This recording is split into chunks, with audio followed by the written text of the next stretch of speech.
there's a saying on the island of Java, which is the most populated island in the entire world, that in order to be a man, there's 5 things that you must have.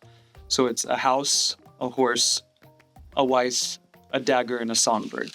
So it's estimated on the island of Java alone, there's between 68 and 72 million Indonesian songbirds in cages.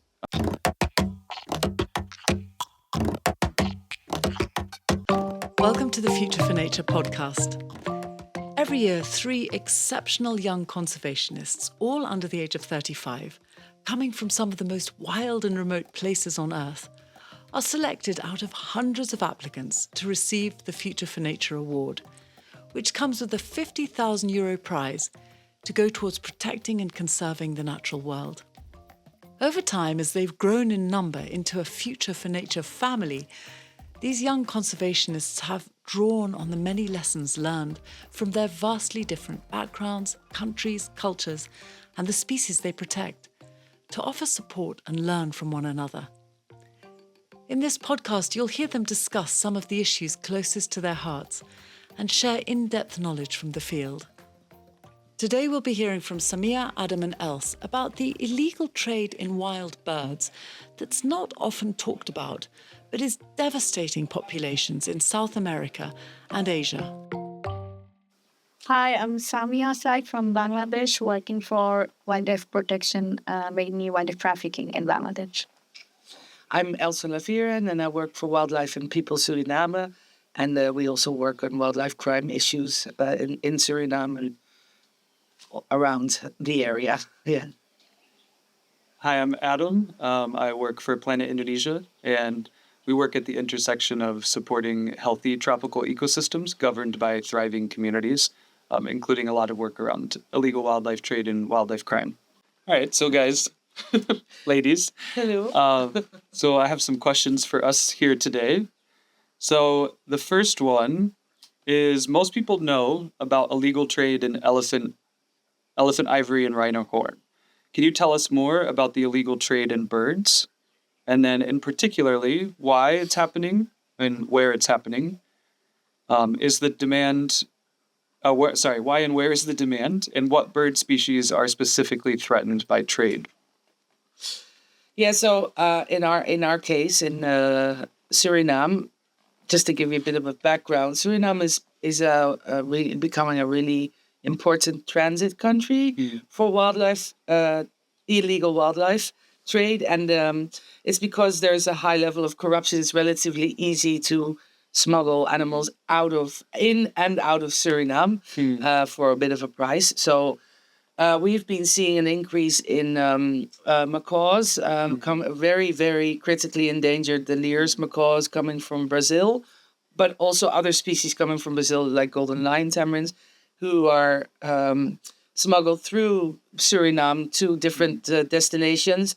And they go to another transit destination like Togo or Bangladesh, which you know about, or other countries. And I think most of the final destination of these macaws are India and even forward to Southeast Asia. And then, of course, there's also the songbird trade, which is also quite large in Suriname. Yeah. In Bangladesh, first of all, like all the birds within Bangladesh, they're protected. So no one is allowed to keep it as a pet or in a cage. But Bangladesh has a legal system for importing and exporting wildlife. So what's happening? So live birds are coming through the airport because they cannot come in a cargo, they will die. So using that legal system, the traffickers, they're basically misusing the legal system. So they are taking, mostly the macaws are coming, other birds are also coming, but macaws, they're misdeclaring it as a CITES 2 or non-CITES listed birds. So they're taking the permission, but when they're sending it, they're basically sending CITES 1 listed species. So for the people that don't know what CITES is, it's the Convention on International Trade in Endangered Species, and it has member countries that actually it regulates the trade, the legal trade between countries for exports and imports, and it's regulated with appendixes, lists. So if a species is on Appendix 1, you need to have an export and an import permit from the country where it's coming from and where it's going to. These are animals that are very threatened by the trade and illegal trade, or threatened in any way. Appendix 2, there's a bit more lenience in the trade. You only need an export permit, and then there are other appendixes, but I won't go into that. So it literally regulates the trade in endangered plant and animal species. And in Bangladesh, they're coming. We don't know where they're going because in Bangladesh, we don't have that many buyers to collect those birds. The main challenge for Bangladesh is it has the third longest international border in the world, because it's a small country, but it is surrounded by India. So it's a very long border, so it's very difficult to monitor the whole border. So it's very easy to get the wildlife out from Bangladesh. And in India, the import-export regulation for wildlife is very strict. So Bangladesh is being used as an hub in the Southeast Asian region. So we got the reports that going to India. We have the reports going to Indonesia, Vietnam, and even China as well. Yeah. Yeah, I think similarly, Indonesia faces a lot of challenges. So I think for songbirds in Indonesia, it's there's a saying on the island of Java, which is the most populated island in the entire world, that in order to be a man, there's 5 things that you must have. So it's a house, a horse, a wife, a dagger, and a songbird. So it's estimated on the island of Java alone, there's between 68 and 72 million Indonesian songbirds in cages. So we often call it a tainted love affair, where these Javanese men, and this culture has really spread throughout Indonesia, have this obsession with keeping birds in their house. We often hear from trappers and traders we work with that in the morning when you wake up, you must make sure and feed your bird and bathe your bird before you kiss your wife. And so there's this massive, massive songbird trade. And as Indonesian songbird populations have been hammered, we're seeing more and more trade coming into Indonesia, which is quite unique because normally Indonesia for elephants, rhinos, manta rays, primates is always the source country. But for songbirds, it's both a sink and a source. And there's also other huge trades. So if we look at parrot trade from Maluku, Sulawesi, Papua, there's, palm cockatoos, seram cockatoos, lorikeets are also traded in massive numbers. But it's quite a different supply chain. So most parrots leaving eastern Indonesia are going up through the Philippines, where they're then often marked as captively bred, commercially bred, even though they're wild caught, and then legally exported with CITES permits to the US and EU. So it's quite interesting if you look at CITES data, because Indonesia has almost no exports under Appendix 2 or 3 of the parrots, but then the neighboring country, Philippines, has hundreds and hundreds of thousands. So those are kind of the 2 big bird trade issues in Indonesia. And that's mainly illegal because because we also, like in Suriname, we have a huge legal export of birds, so many parrots and macaws, and but that always goes together, right? Right, yeah. So speaking of that, Els, have you personally, in Suriname and Samia for you as well in Bangladesh, have you ever encountered the illegal trade personally, being smuggled? And can you just maybe tell us a little bit more about what it looks like, what it feels like? How are these birds being moved through these supply chains? I was never involved in any operation because we are not authorized. We basically work with law enforcement agencies, and we give them the support in terms of the training they need, the logistic they need, and also like bird identification book. Connect them with the right people who can help them for bird identification or give them intel.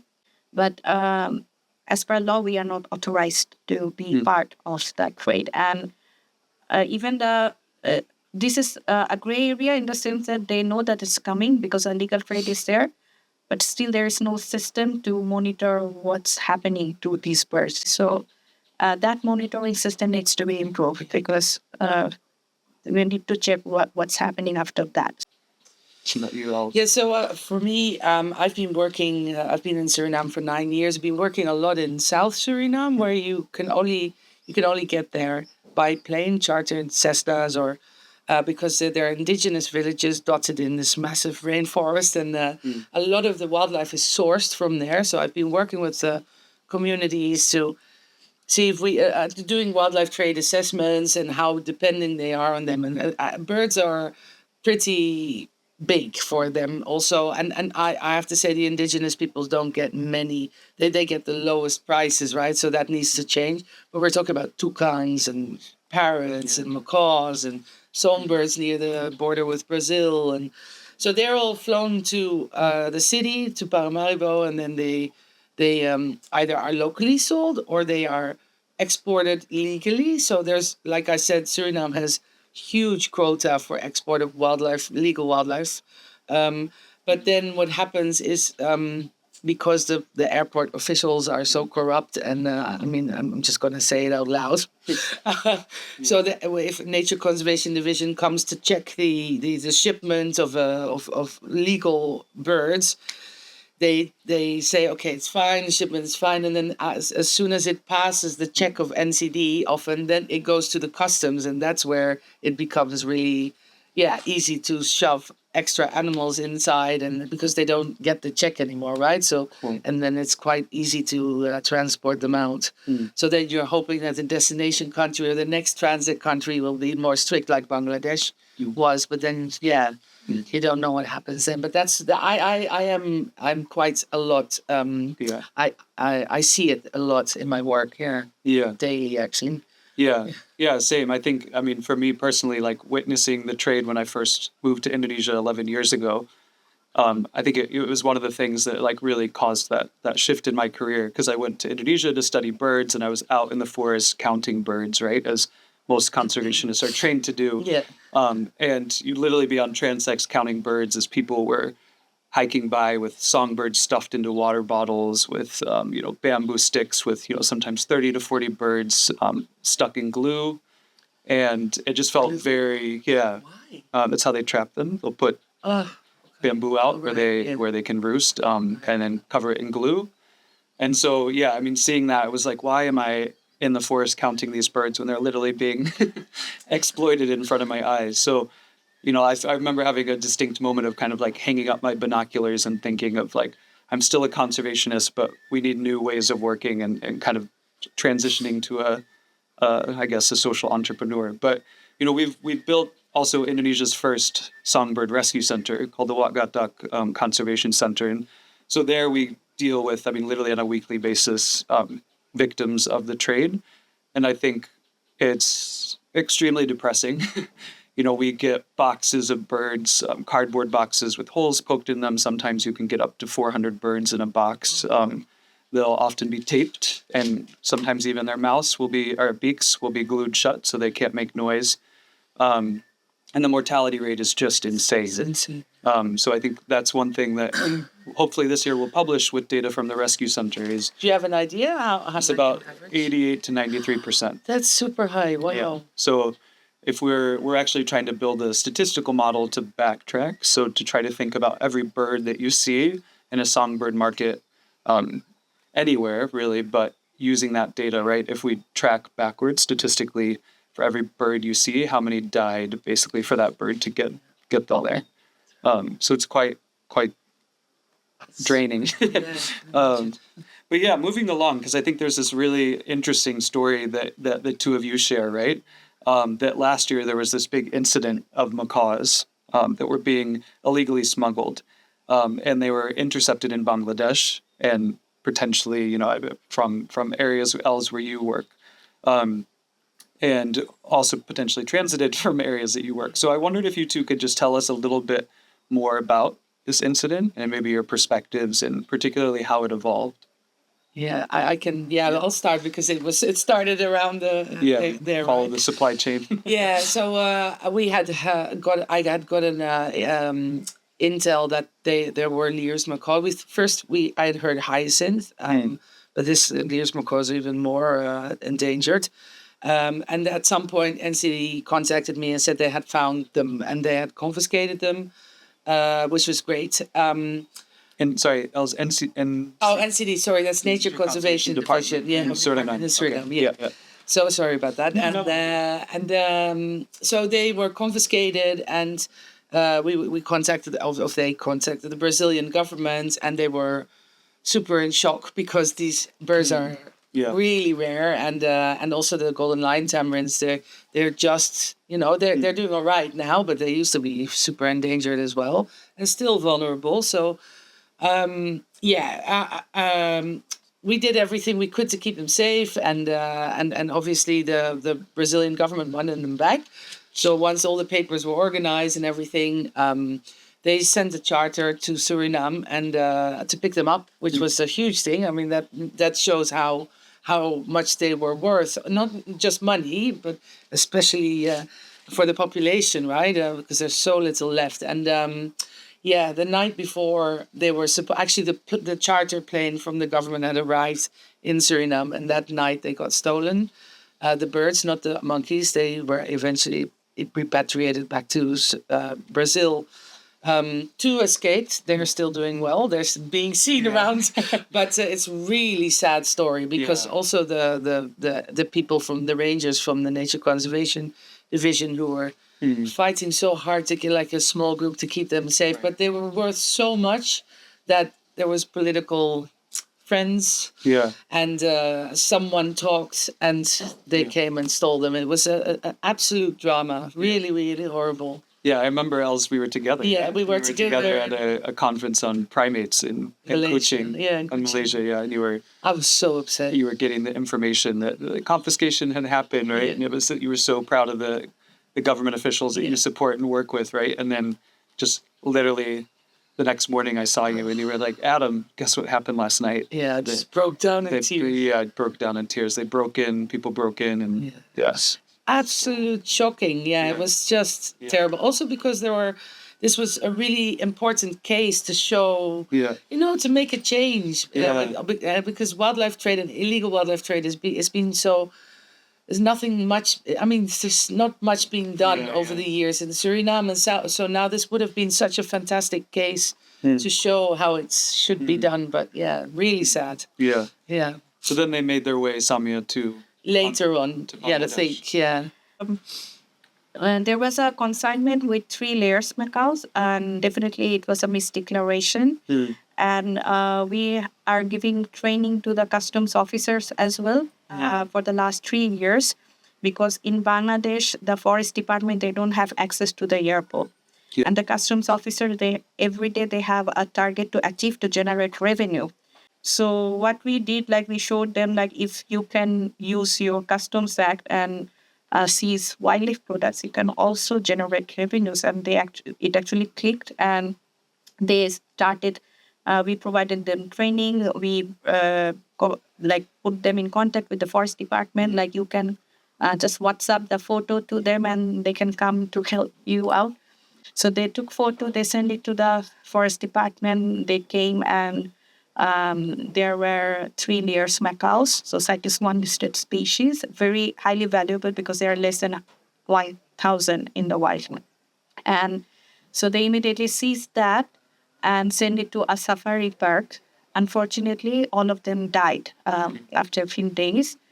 But because of because the layers macaw in Bangladesh, last year, November, CITES authority did enforce an embargo or CITES listed commercial bird trade, and gave Bangladesh 1 year time with lots of recommendations. How should you improve your security, build multi-agency collaboration, and how to increase the security in the border as well, border control. So they gave 13 big sections of recommendations. So this was a very big incident in Bangladesh because of that, the CITES authority took a very bold step against Bangladesh, and that shipment came from Belgium, but definitely it's not a native to Europe, so it was part of the transit.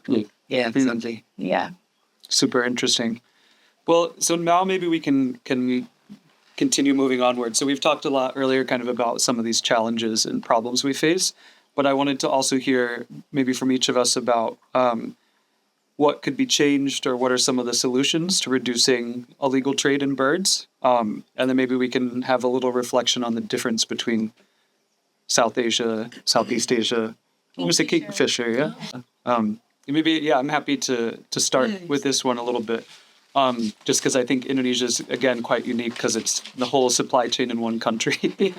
So I think, for us, we've really tried to think about the three kind of major blocks along the supply chain. So at the source of preventing songbird trade, particularly before it happens. So this means partnering with frontline communities.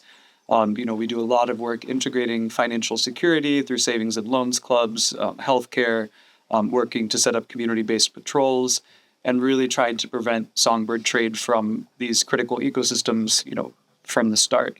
And it's been quite successful. We've seen for the endangered greater green leaf bird, vulnerable white rump shama, we've seen populations in one of our project sites increase by over 100% from baseline. So about one individual per kilometer squared.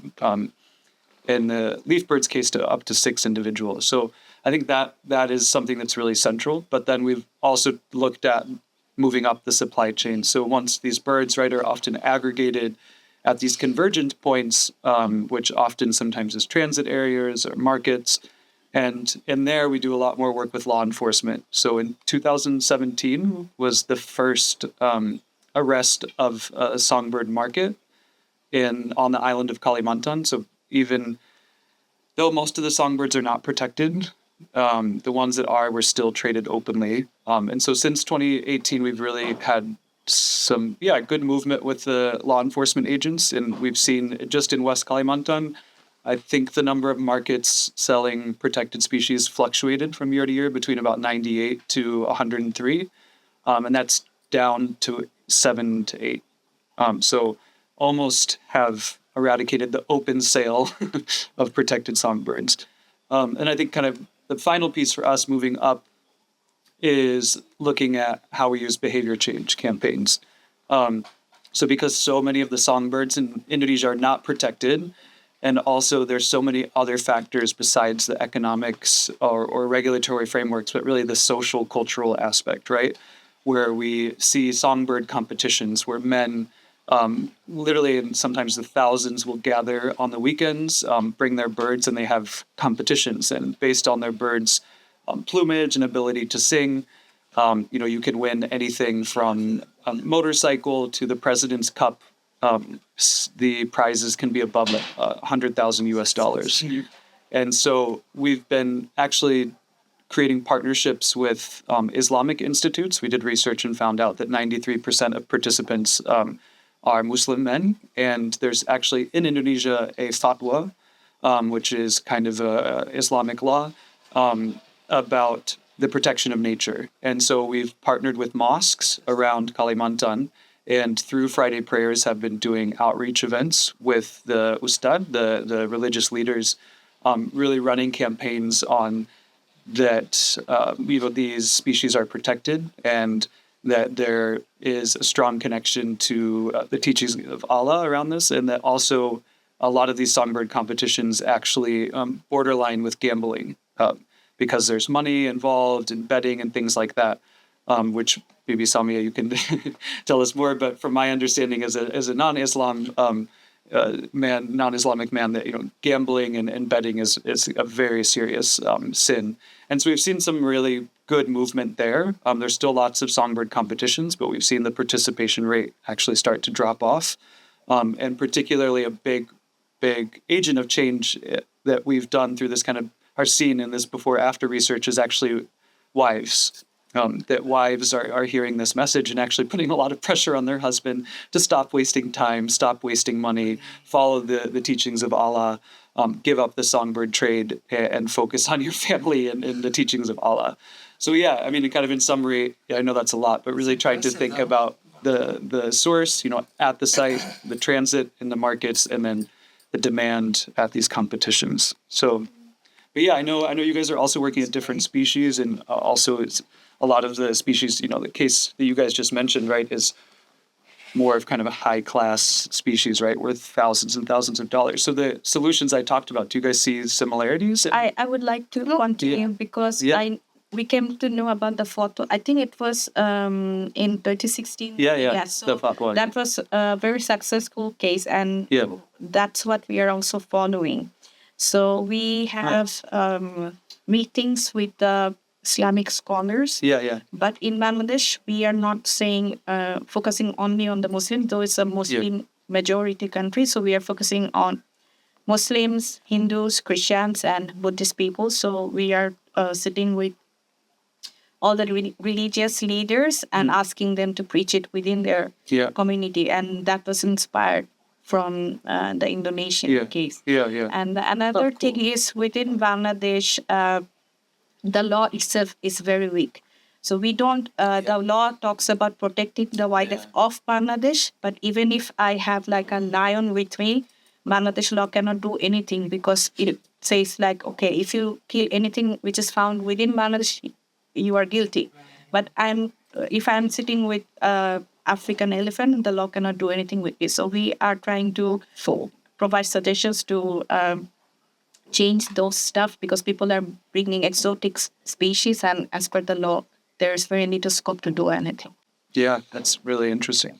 It's funny. We did work with religious leaders and also the leaders of the chiefs of the tribal and indigenous tribes.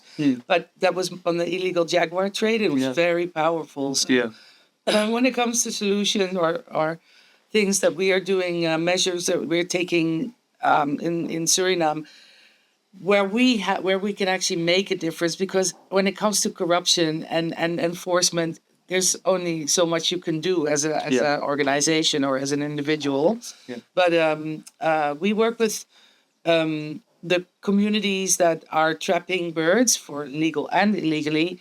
And we work together with them, and we look into how much do they depend on it, and would they be willing to shift to other sources of income, or maybe ask more for one bird, so they don't need to trap as many because they're getting paid quite little. But the hard thing in Suriname, especially South Suriname, is like one of the most effective ways or like alternatives is tourism. But tourism going to South Suriname is too expensive because you go one way to one village, and it's Cessna, you charter is $1,200, $1,300 one way.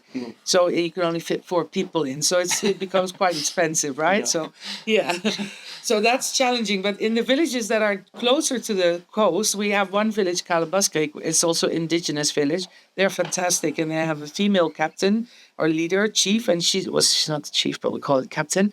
And the whole village has decided to stop trapping parrots. Amazing. Together with One Earth Conservation, that project, and it's really great because they want to welcome in ecotourism. They're quite good on the route where the tours are, and it is fantastic. The other problem, though, is that they are not allowed to prohibit people from trapping because they don't in their community, like around the villages, because the land rights haven't been settled yet. They're sorted in Suriname. It's for the indigenous people. So it's so complex, but we try. I mean, it's fantastic when community starts seeing that it's better, because most of the people, when I ask them, do you want to do this or would you rather do something else? They say, I'd rather do something else than wildlife trade or bird trade. But what can I do? So there's a challenge, but so we work a lot from the source, so the start of the supply chain. We have the most power there. I think. Agreed. Cool. Well, ladies, maybe to wrap up today, I just wanted to ask you, maybe in one word or one sentence, which I know is really hard for all 3 of us. We're so passionate about this issue. But what would you say motivates you every day to fight for a future for nature? I would say the thought of having a secure future for my son and the children, future generation, because I think I don't want to be blamed by future generation that you are the reason for this thing or this destroy. It's more that I don't want to be blamed. Like I want to be guilt-free, that I have tried for them to live a better place. For me, it's maintaining biodiversity as it is now, as far as possible. I love nature so much. Being in nature, we get so much from it, and I think it's our duty to make sure that it stays this way at least, or doesn't disappear. Yeah, I think for me it's the song of the forest, right? That a silent forest is just a world that feels so far gone. And so I think, the idea of maintaining that song of the forest, but then also how that coexists with thriving, indigenous communities and local communities who are governing and safeguarding these areas. That's really what motivates me every day. Yeah, well, thank you so much, Samia. It's a real joy. We should do this more often. Yeah, we should. Yeah, I've learned. Kenya. Yeah, in Kenya. Kingfishers and elephants are in. Baboons. Yeah, it's a real blessing to hear about the works and struggles and efforts that you guys are doing. So thank you so much for sharing. Thank you too, and thank you for listening. Thank you.